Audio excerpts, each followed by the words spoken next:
इसमें बहुत आपने मतलब एक फ़ियर हटाया है यहाँ पर। वैसे तो जैसे सभी टॉपर्स हैं उनकी अपनी एक बुक लिस्ट होगी। जैसा आपकी तरफ से भी अगर 3-4 books, because people do see कि आप अगर उनको क्रेडिबल बताते हैं तो 3-4 बुक्स जो आपको जीएस में सहायता की वो बता दें आप।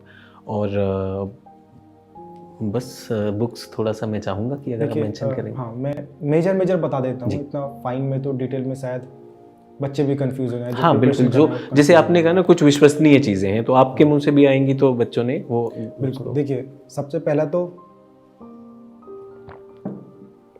पॉलिटी सब्जेक्ट हमारा, उसमें मैंने पॉलिटिकल थ्योरी के नाम से एक एनसीईआरटी आती है जी। और एक दूसरी एनसीईआरटी आती है इंडियन कॉन्स्टिट्यूशन एट वर्क। इन दोनों को मैंने किया, उसके बाद लक्ष्मीकांत किया। एनसीईआरटी में 2-3 बार ही पढ़ा, शायद 2 ही बार पढ़ा होऊंगा। फिर लक्ष्मीकांत पढ़ा, उसके नोट्स बनाए। मॉडर्न हिस्ट्री के लिए मैंने पहले स्पेक्ट्रम पढ़ने की कोशिश किया, बट मुझे कहीं ना कहीं ये फील हुआ कि लिंकेज की कमी है स्पेक्ट्रम में, कि चीज़ें जो है फ्रेगमेंटेड वे में हैं। अब उसको दूर करने के लिए मैंने एक बिपिन चंद्रा सर की बुक आती है ओल्ड एनसीईआरटी, वो मैं पढ़ा। वो एकदम चीज़ें फ्लो में कहानी की तरह बताई हुई है, उसके मैंने नोट्स बना लिए। उसके बाद मैं सिर्फ स्पेक्ट्रम पढ़ा। उस किताब को मैं 2-3 बार पढ़ा हूँगा लगभग, पर उसने मेरा एकदम फंडामेंटल्स जो थे, जो एकदम फ्लो में कहानी थी हमारी मॉडर्न हिस्ट्री की, वो कवर कर दिया। उसके बाद स्पेक्ट्रम में पढ़ा। इकोनॉमी के लिए मुन्नाल सर का हैंड आउट आता है, उस पर मैं कंप्लीटली रिलाइट था। मुझे लगता है कि one of the best content है जी।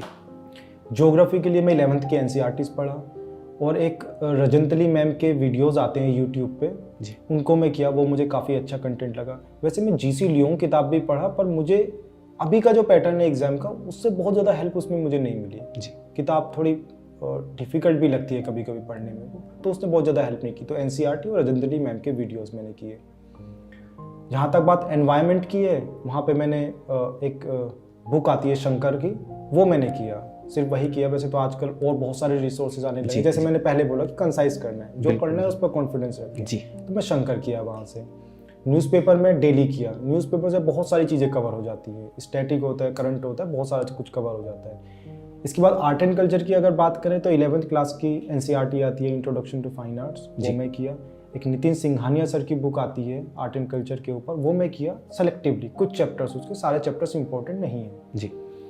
उसके बाद सब्जेक्ट कौन सा बचता है फिर? कल्चर भी हो गया, इतिहास भी हो गया, साइंस एंड टेक एक एरिया है जो थोड़ा चैलेंजिंग है आजकल।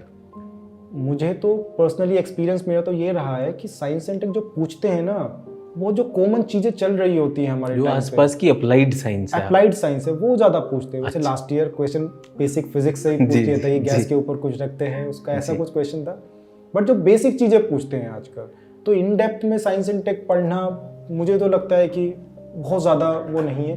बट जैसे बायोटेक के क्वेश्चंस आते हैं जी, कि डिज़ाइनर बेबी, इस तरह के क्वेश्चन जो आते हैं, उसके लिए मैंने गाइडेंस लिया था हिमा बिंदु मैम से। जब मैंने कोचिंग लिया था वहाँ पे वो पढ़ाया करती थी जी। वो बहुत अच्छा उनके नोट्स है। मुझे लगता है हर साल 1-2 सवाल उनके नोट्स से आते थे। बहुत अच्छी बात। फिर विनोय सर ने पढ़ाया था स्पेस, वो मैं रिवाइज करके जाता था। उसके बाद साइंस एंड टेक जो मेरा पूरा अंडरस्टैंडिंग था वो न्यूज़पेपर से बना था।